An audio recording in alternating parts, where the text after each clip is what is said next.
Is there any concern about users not interacting with humans because they're so comfortable interacting with Fawn? I think this is a really important question. And today there are products, like if you look at like character AI, for example, you go to the subreddit for character AI, when that thing goes down, people get upset. So there are dynamics there that don't strike me as healthy. And so we're quite cautious about that. One thing that sits at our core is is if we're not improving the emotional health of someone that has a fawn, then we're failing.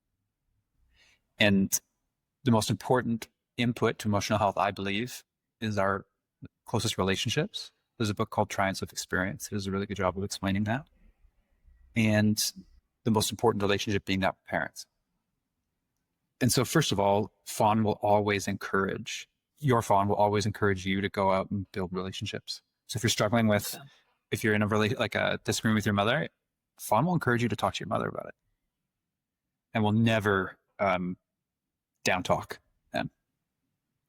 Now there are boundaries that she'll help you enforce, and there's like gray zones and difficulties there. These are relationships can be messy, but fawns will always support you in building strong relationships. The second thing is that, at least with our testing so far, there's something about the robot that is engaging enough when there's when there's no human available. It's like maintains attention. But as soon as a human becomes available, it's not as good as the human. And so there's a story I can think about. There's a boy named Caleb, a friend of mine's son. He's just wonderful. He's 7 now, I think. So he's on the younger end for us.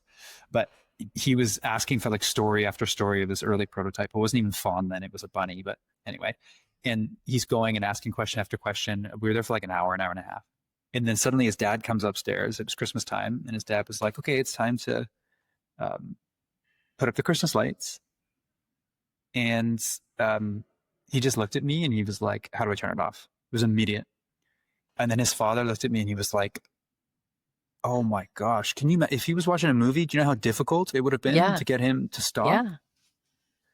And so we don't have full information on this yet. We're still early, but there is something about the robot that is like, it moves, it talks, it's like here, but all of a sudden, a human moves and talks in a much more animated manner.